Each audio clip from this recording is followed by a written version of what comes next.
Gravando. Então vamos dar início à nossa reunião, unindo os nossos pensamentos, em gratidão a Deus por tanto que nos oferece, pela sua infinita misericórdia, pelo seu amor, Diogo Pacheco, pela oportunidade de estarmos aqui buscando conhecimento, conhecimento este que sempre estará conosco, constituindo a verdadeira propriedade a cada um de nós. Que possamos fazer a nossa parte, temos os olhos de ver, os ouvidos de ouvir, pedindo que os bons espíritos nos acolham a todos e vamos dar início à nossa reunião. Pai nosso que estais nos céus, santificado seja o teu nome, venha a nós o teu reino e seja feita a tua vontade, jamais a nossa, assim na terra como ela é feita no céu. Pão nosso de cada dia dai-nos hoje e sempre, perdoe, Senhor, nossas dívidas, assim como nós devemos perdoar aqueles que achamos ser nossos devedores. E não nos deixes cair em tentações e em novos erros. E livrai-nos, Pai, de todo mal. Que assim seja, agora e sempre. Graças te damos, Senhor, agora e sempre.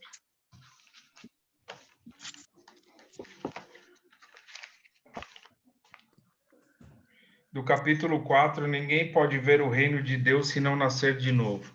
A necessidade da encarnação. São Luís, Paris, 1859. A encarnação é uma punição e somente os espíritos culpados é que lhe estão sujeitos? A passagem dos espíritos pela vida corpórea é necessária para que eles possam realizar, com a ajuda do elemento material, os propósitos cuja execução Deus lhes confiou. É ainda necessária por eles mesmos, pois a atividade que então se veem obrigados a desempenhar, ajuda-os a desenvolver a inteligência. Deus, sendo soberanamente justo, deve aquinhoar equitativamente a todos os seus filhos, e por isso que ele concede a todos o mesmo ponto de partida, a mesma aptidão, as mesmas obrigações a cumprir e a mesma liberdade de ação. Todo privilégio seria uma preferência e toda preferência uma injustiça. Mas a encarnação para todos os espíritos é apenas um estado transitório. É uma tarefa que Deus lhes impõe, no princípio da existência, como primeira prova do uso que farão do seu livre-arbítrio. Os que executam essa tarefa com zelo sobem rapidamente e de maneira menos penosa os primeiros degraus da iniciação e gozam mais cedo o resultado de seu trabalho. Os que, ao contrário, fazem mau uso da liberdade que Deus lhes concede, retardam o seu progresso. E é assim que, por sua obstinação, podem prolongar indefinidamente a necessidade de se reencarnarem. E é então que a reencarnação se torna um castigo. Tá? Então, bom, pelo texto de São Luís, aqui, Instruções dos Espíritos, a gente pode acompanhar, né, ver que é uma abençoada oportunidade de estarmos aqui reencarnados, né? Quando nós estamos no plano espiritual, nós nos preparamos, tá? Estudamos, enfim, acompanhamos as situações, muitas delas que nós iremos passar aqui quando estivermos encarnados, né? Temos todo um alicerce ali, todo o amparo da espiritualidade para que a gente possa superar essas dificuldades através do nosso esforço, ou seja, do nosso livre-arbítrio, o direito que nós temos de escolher, de seguir aquele, né, um caminho ou outro, tá? Podemos fazer com que essas encarnações aí que nós temos, as nossas, de acordo com as nossas necessidades, se prolonguem? Sim, né? Sim, porque cada encarnação que a gente passa é uma oportunidade de a gente trabalhar determinado sentimento. Então, se muitas vezes a gente não sai vitorioso daquela tarefa, nós teremos outras e outras oportunidades de poder vivenciar aquilo, né? E o mais importante que ele fala é que a mesma oportunidade é dada a todos, né? Então, Deus, sendo soberanamente justo e bom, ele concede a oportunidade igual para todos nós, né? Então, não há privilégios.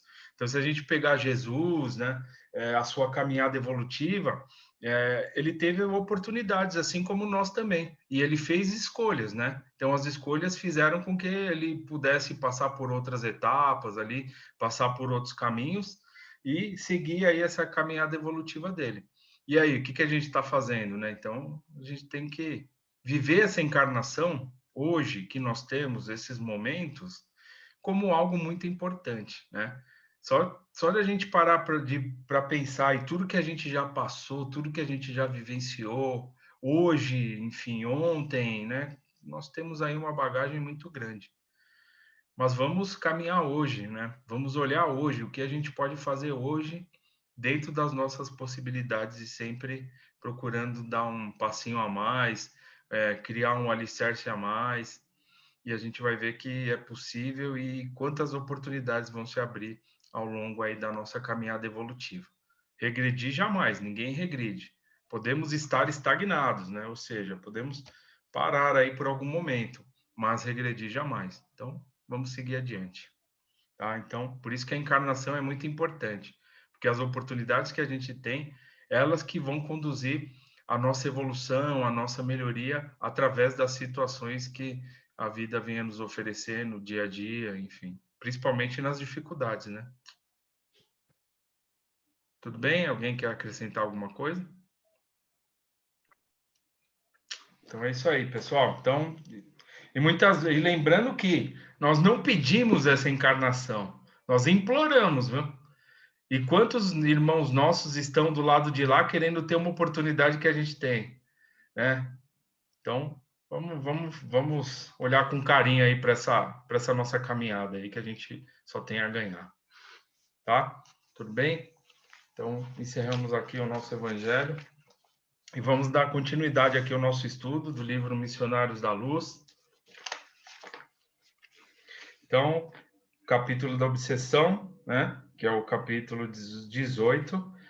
Bom, essa página aqui eu estou nessa capa, eu estou na página 384, tá? Então é mais ou menos ali no meio do capítulo, deixa eu pegar aqui, dar uma olhada. Nós estamos ali mais ou menos no meio do capítulo e nós estamos acompanhando ali o André Luiz, né, o Alexandre, aquela equipe espiritual, que eles estavam acompanhando alguns casos obsessivos, né? Lembra que na semana passada nós falamos em 5 casos, né? 4 ali que ainda estavam em situação difícil e um caso onde o encarnado ali já estava se predispondo à melhoria e com isso ele estava conseguindo se fortalecer para, né, negar as investidas dos espíritos que estavam ali querendo obsediá-lo, enfim, trazer ali dificuldades, tá? Então, vamos aqui dar sequência. O intérprete de nossa esfera, contemplando-a sem irritação, observou que a gente está acompanhando aquele caso daquela moça que estava cobrando um dos rapazes ali, que estava com muita dificuldade, né? E ele estava até num estado ali bem difícil, né? Que fala que ele estava até como se fosse num transe permanente dessas ideias obsessivas, né? Estava trazendo um mal muito grande para ele. E aí, olha que interessante, eles estão falando a questão espiritual, porque eles trouxeram o espírito, né? Essa equipe do Alexandre, um irmão que tivesse ali apto a conversar, né, com esse espírito que estava querendo obsidiar esse encarnado, tá? Enquanto que o encarnado estava recebendo ajuda ali dos trabalhadores encarnados e o plano espiritual estava auxiliando esse espírito, conversando, enfim, tentando esclarecer ele, auxiliar. Então, o trabalho estava sendo feito ali de todas as etapas, né? Tanto no plano material como no plano espiritual. E é assim que acontece, né? Muitas vezes a gente chega na casa, numa casa espírita, na casa de Fabiano, trazendo ali muitas dificuldades, em obsessão também. E aí tem a equipe espiritual que trabalha essa questão espiritual, que nem a gente vai acompanhar, que nem a gente está acompanhando, e também tem os encarnados ali que vão passando as instruções, né? Então, o trabalho ele tem uma amplitude muito grande, né? Tudo é feito com muito amor, muito preparo, né? É interessante. Então, vamos lá. Então, ela está cobrando, falando que ele é culpado, que ele feriu ela em algum momento, né? E aí ele está querendo esclarecer ela, falando para ela olhar tudo que está acontecendo, porque ela está vendo apenas um ponto de vista, né? E um cuidado que a gente tem que ter também na questão do julgamento de alguma situação que a gente possa acompanhar dentro do ambiente da casa de Fabiano, né? porque ali o que a gente está acompanhando, né? Tiver algum médium ali que trabalha aplicando um passe e tem uma comunicação, ou até trabalhando ali no esclarecimento, na fala, ali na conversa, porque o que a gente está acompanhando ali é apenas um ponto, né? É uma situação aí, de muitas encarnações ali, de muitas outras. Então a gente tem que tomar muito cuidado com a questão do julgamento, né? Então a gente tem que se manter ali fora dessa questão, né? Tá? E confiar na espiritualidade em todo esse trabalho que está sendo feito, que nem a gente está acompanhando aqui nesse caso. Tudo bem? Alguém quer falar alguma coisa? Vamos lá. Tudo bem, meu amigo? Tudo bem Tá aí? ótimo, Vitor. Pode continuar. Tá Tá ótimo. bom. Vamos lá. Todas as suas considerações, então, esse intérprete aí da esfera espiritual, ele vai falar agora para esse espírito que está obsediando o rapaz, o encarnado. Todas as suas considerações, minha amiga, são aparentemente muito respeitáveis. Todavia, em todos os desastres que nos ocorram, devemos examinar serenamente a percentagem de nossa coparticipação. Tá? É aquilo que a gente está falando, de olhar apenas um lado da situação, né? Apenas em situações raríssimas poderíamos exibir de fato o título de vítimas. Na maioria dos acontecimentos dessa natureza, porém temos a nossa parte de culpa, tá? Então, se não é nessa encarnação, se não é nessa situação, alguma situação de conhecimento ali imediato, em algum momento ocorreu alguma coisa, porque ela não ia desenvolver um sentimento negativo ali por esse encarnado, se não tivesse acontecido alguma coisa ali em algum momento, né? De ambos os lados, tá? E o que ele está chamando a atenção para ela se acalmar primeiro e que ela possa ali ouvir, né, procurar entender o que está acontecendo, né? E ela já chegou cobrando, falando, querendo vingança, enfim, tudo que a gente já acompanhou aí. E quando a gente tá, se a gente trouxer, pô, a gente pegar agora nós, quando a gente está naquela raiva embrutecida ali, a gente deixa de examinar a situação, né? Muitas vezes a gente só quer ver ali o que está acontecendo imediato, mas a gente não examina a situação, vê o que está acontecendo para a gente tomar outras decisões, né? Então, é um comportamento de cada um de nós ainda que precisa, a gente tem que trabalhar, enfim, essa reflexão, o autodomínio, ou seja, né? Aquilo que nós necessitamos, tá? E é o que está acontecendo aqui nesse caso. Na maioria dos acontecimentos dessa natureza, porém, temos nossa parte de culpa. Não podemos evitar que a ave de rapina cruze os ares sobre a nossa fronte, mas podemos impedir que faça ninho em nossa cabeça, né? Nesse ponto, a interlocutora, parecendo melindrada, acentuou asperamente. Suas palavras são filhas da pregação religiosa, mas eu estou à procura de justiça. Aliás, a justiça apregoada por Jesus. Tá? Então, ela está trazendo aqui um ponto, né? Mas qual tipo de justiça que ela está buscando, né? E qual tipo de justiça que Jesus nos ensina através dos seus ensinamentos? Ah, então, é uma reflexão aí para nós, né? O missionário não se exaltou ante o sarcasmo do gesto que acompanhou a observação ingrata e disse-lhe bondoso. Tá? Então, ele vai explicar um pouco sobre essa questão. Tá? É, quando a gente fala a justiça que Jesus nos trouxe, se a gente trouxer essa questão para os ensinamentos espíritas, né, tudo que a gente vai aprendendo através da doutrina, seria a questão da reencarnação, seria a questão do recomeço, seria a oportunidade que Deus nos põe ali, em algum momento, junto daqueles que necessitamos trabalhar essas dificuldades. Então, na verdade, seria uma reconciliação, para que fique bom para ambos os lados, né? Então, esse é o sentido da palavra justiça. E não aquela coisa de olho por olho, dente por dente, acabar, fazer mal a um em detrimento do outro, né? Então, é um outro tipo de justiça. A gente tem que basear e trazer essa questão, né? Sempre para o amor, né? Para os exemplos que Jesus nos trouxe, né? Referente a esse sentido. tá? Porque o povo ali da época em que Jesus esteve aqui entre nós, né, tendo uma passagem aí encarnado, eles esperavam que Jesus libertasse o povo, sim, que ele era o Messias prometido, mas que seria através da força ali, da espada, né? E não através das palavras, do amor, né? Trazendo um outro sentido para tudo que estava ocorrendo até então, tá?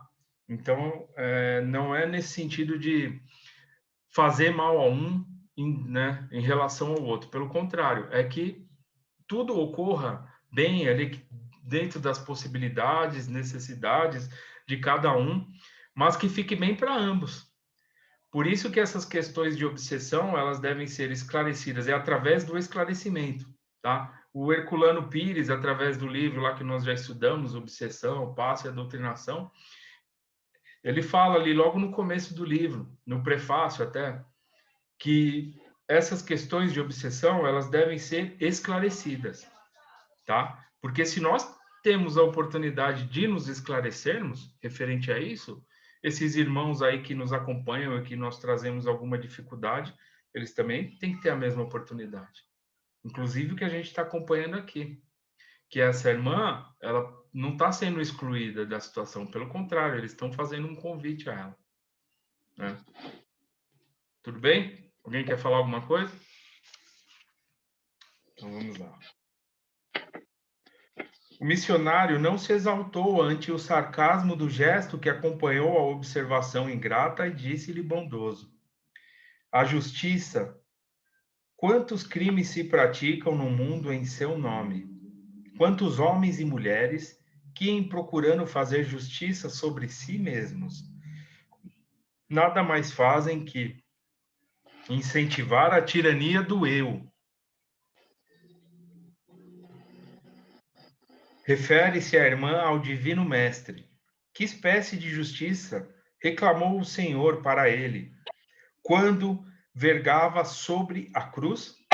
Nesse sentido, minha amiga, o Cristo nos deixou normas de que não devemos esquecer. O mestre mantinha-se vigilante em todos os atos alusivos à justiça para os outros. Defendeu os interesses espirituais da coletividade até a suprema renunciação. Entretanto, quando surgiu a ocasião do seu julgamento, guardou silêncio e conformação até o fim. Naturalmente, não desejou o mestre, com semelhante atitude, desconsiderar o serviço sagrado dos juízes retos no mundo carnal, mas preferiu adotá-la, estabelecendo o padrão de prudência para todos os discípulos de seu evangelho nas mais diferentes situações. Prudência, né? Então, quando ele fala aqui que ele estabeleceu o padrão de prudência, né? Então, quando fala prudência, ele está falando no sentido de não julgar a situação, mas se procurar se conter e procurar examinar todas as situações, ser prudente referente a determinada ação, aquilo que tem acontecido. Então, Jesus ele foi prudente, tá? Ele estava sendo acusado de muitas situações ali, enfim, estavam acusando ele de fazerem coisas ali que ele não fez, né? Mas ele estava sendo prudente, ou seja, ele estava refletindo sobre tudo aquilo. Ele já sabia o que iria acontecer. Então ele falou: eu vou me conter, né? Refletiu, pensou. Ele foi prudente referente ao comportamento que ele deveria ter, porque ele sabia que o comportamento que ele teria naquele momento iria refletir aí por séculos e séculos a fio. E veio até nós agora, nesse momento, que nós estudamos o Evangelho. Agora, se ele tivesse tomado uma outra atitude, com certeza seriam apenas palavras e se perderiam aí ao longo do tempo. Então, Jesus pensou que ele deveria ser prudente referente àquilo, ele estava ali preparado, porque ele passando por aquilo e tomando a atitude que ele tomou, esses ensinamentos iam ficar para sempre, e isso era mais importante do que tudo para ele, no tempo que ele teve aqui. De deixar uma semente, a semente do amor, da caridade, plantada ali. E sabia que no momento certo iria germinar nos nossos corações. Olha o amor que Jesus teve, passando por tudo que ele passou naquele momento ali que a gente acompanha, sabe? Enfim, como que as coisas decorreram. Mas ele agiu com amor ali, ele foi prudente. E ele deixou esses exemplos da prudência dele, de não julgar, de se conter, que foi passada para os apóstolos. E os apóstolos passaram adiante e essa prudência e esses ensinamentos, eles foram se fortalecendo ao longo dos séculos, né? Muitos deram ali um direcionamento que não foi o certo também, né? Usando de si, falando de si, guardando de si, mas façam o que fizerem, ajam como queiram agir, mas esses ensinamentos eles são imutáveis e jamais se perderão. Estarão conosco sempre. E Jesus plantou aquela semente naquele templo há séculos e séculos atrás. A questão da prudência. E aí, e nós somos prudentes? Como é que nós estamos agindo aí referente a isso? E essa prudência, aquela que ele fala, né, é o que ele está tentando passar para a mensagem para esse espírito, para essa irmã que está em dificuldade, que ela haja com prudência. Se ela fala em justiça de Jesus, então ela tem que falar sobre como ele está explicando para ela como que Jesus agiu, a questão da prudência, da reflexão a tudo que estava acontecendo, porque com certeza através dessa prudência novas possibilidades iriam acontecer, iriam proporcionar a esse espírito, a essa irmã, que ela olhasse a situação de um outro prisma. Mas é isso que a gente tem que fazer nós, cada um de nós tem que buscar fazer também. Esse exercício da prudência, referente a tudo que tem acontecido, que vem acontecer conosco também. Fácil? Não é. Porque tudo ainda está no. Nós temos a questão do condicionamento, nós estamos com o nosso reflexo condicionado, sabe? Toma lá, dá cá. Agiu de uma forma comigo, já nosso comportamento já a gente vai e bate na mesma moeda. Todos nós fazemos isso em algum momento. Mas a gente deve buscar essa prudência que Jesus nos ensinou. Ele foi prudente, ele examinou tudo. Ele passou pelo que ele passou, mas ele examinou toda a situação e ele viu que ele deveria agir daquela forma para que o mais importante da passagem dele, que foi esse ensinamento, essa semente do amor, da misericórdia que ele deixou plantada aqui, pudesse florescer em nossos corações, de todos nós. Tudo bem? Alguém quer falar alguma coisa? Roberto, gostaria de comentar, meu amigo? Não? Então é isso aí. Tudo bem, pessoal? Vou seguir, tá? Ao se tratar de interesses alheios, minha irmã, devemos ser rápidos na justiça legítima. Entretanto, quando os assuntos difíceis e dolorosos nos envolve o eu, convém moderar todos os impulsos de reivindicação. Nem sempre a nossa visão incompleta nos deixa perceber a altura da dívida que nos é própria. Então, né, que a gente está comentando aqui. Está olhando só o eu, e está deixando de ver um todo, né? Ver a situação a situação completa, né? E aí ela está se escandalizando, enfim, passando ali por situações difíceis. E na dúvida é lícita a abstenção. Acredita que Jesus tivesse algum débito para merecer a sentença condenatória? Ele conhecia o crime que se praticava, possuía sólidas razões para reclamar o socorro das leis. No entanto, preferiu silenciar e passar, esperando-nos do campo da compreensão legítima. É o que nós estamos falando sobre a prudência. Jesus preferiu silenciar, passar, esperando-nos no campo da compreensão legítima. Naquele momento, o mais importante foram o quê? Os ensinamentos que ele poderia dar através das atitudes dele. Além de ser um espírito de uma condição elevadíssima, o governante do nosso planeta, né? O nosso pastor, enfim, que cuida de nós, o nosso amigo de todas as horas, que está conosco sempre, Jesus, nosso mestre. E ele passou por tudo aquilo porque ele sabia que o nosso momento chegaria e que esses ensinamentos iriam, né, dar frutos ali, se fortalecer para cada um de nós.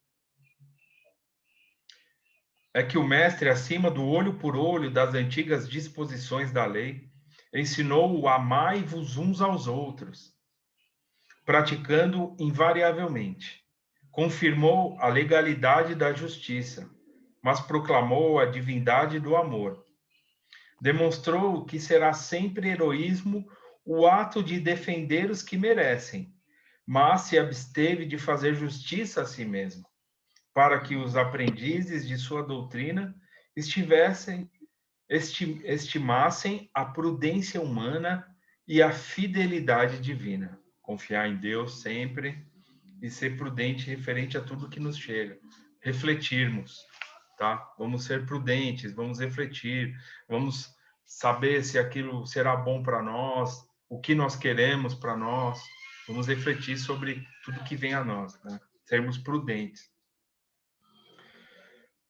E a fidelidade humana nos problemas graves da personalidade, fugindo aos desvarios que as paixões do eu podem desencadear nos caminhos do mundo. A interlocutora, em face da argumentação veemente e bela, emudeceu, fortemente impressionado. E Alexandre, que seguia também comovido as explicações do intérprete, observou-me. O trabalho de esclarecimento espiritual, depois da morte, entre as criaturas, exige de nós outros muita atenção e carinho. É preciso saber semear na terra abandonada dos corações desiludidos, que se afastam da crosta sob tempestades de ódio e angústia desconhecida.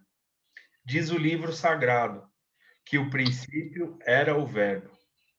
Também aqui, diante do caos desolado dos espíritos infelizes, é necessário utilizar o Verbo no princípio da verdadeira iluminação, tá? Ou seja, aqueles que buscam amparo ali são nossos irmãos necessitados ali de uma palavra, da forma como nós os recebemos, né? Como nós podemos trabalhar, nos doando ao trabalho, né? Entender a importância desse trabalho aí da mediunidade, da gente comparecer ali no centro, participar das sessões, da nossa prece em favor daqueles que sofrem, enfim. Sempre haverá algo que nós podemos fazer em favor do próximo, não só dos desencarnados, mas dos encarnados também, tá? Então, fazer aí a nossa parte, auxiliando, né? Todos aqueles que chegam ali no centro, principalmente, né, são necessitados, né? Estão ali buscando, trazem as situações e buscam o acolhimento, o amparo. Então, é a forma como a gente os recebe, ou as pessoas do nosso meio.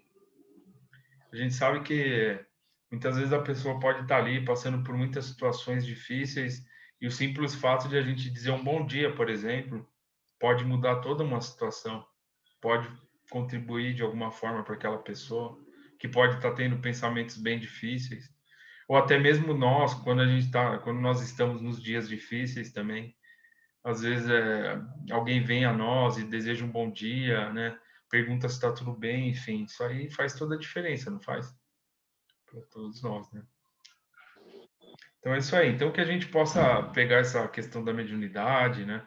A oportunidade de frequentar um lugar como a casa de Fabiano e quando a gente estiver lá procurar fazer o melhor que a gente pode, né?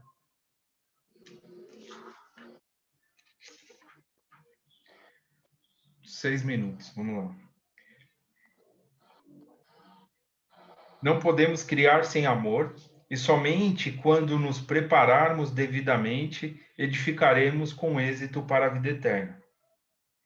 Então você vê aqui, ó, se a gente voltar aqui um parágrafo, a gente vai ver que depois dessa explicação, que ela chegou ali querendo justiça, falando até da justiça de Jesus, né? E através do esclarecimento, da argumentação, ela já foi se acalmando. Que nem ele fala aqui, ó, a interlocutora, né? Ou seja, essa irmã que chegou em situação bem difícil, ela, em face da argumentação do que esse espírito falou a ela emudeceu e ela ficou impressionada com tudo aquilo, tá? Então, ele, né? falando ali, simplesmente ele pôs ela para pensar através dos argumentos, do esclarecimento. Agora, se, por exemplo, chega e só um lado recebe o esclarecimento, só o encarnado, eles não olham a questão espiritual, o que ia acontecer com essa irmã? Ela ia continuar ali naquele ciclo vicioso, tá? Pode ser que aqueles encarnados que recebem essa ajuda voltem a tomar as mesmas atitudes, enfim, não querem mudar, não querem. Eles vão atrair outras companhias e os espíritos que estão ali seguindo eles, junto deles, né? Nessa questão aí da obsessão, pode ser que eles já se melhorem mais rapidamente até que os encarnados, tá? Muito comum também acontecer. Então é isso aí. Legal, né? Acompanhar aqui, você vê que o amor é para todos nós, né? Todos nós recebemos o amparo. Silenciando a entidade que fora criteriosamente advertida, passei a observar a senhora, ainda jovem, que se mostrava sob irritação forte no recinto, preocupando os amigos encarnados. Diversos perseguidores invisíveis, à perquisição terrestre, mantinham-se ao lado dela, impondo-lhe terríveis perturbações. Mas de todos eles sobressaía um obsessor infeliz de maneiras cruéis. Colocara-se-lhe ao corpo em toda a sua extensão, dominando-lhe todos os centros todos os centros de energia orgânica. Identificava a luta da vítima que buscava resistir quase inutilmente. Identificava a luta da vítima que buscava resistir quase inutilmente. Tá? Então, ela já não tinha mais forças. Ela já passou ali daquela questão da obsessão simples, que nós estudamos algumas semanas atrás, pelo processo da fascinação, né? E já estava se tornando ali uma coisa mais ampliada, esse domínio que o encarnado tinha, que o desencarnado estava tendo sobre esse encarnado. Meu bondoso orientador percebeu-me a estranheza e explicou: este, André, é um caso de possessão completa. E dirigindo-se ao intérprete que argumentava momentos antes, recomendou-lhe estabelecer ligeiro diálogo com um perseguidor temível para que eu ajuizasse quanto ao assunto.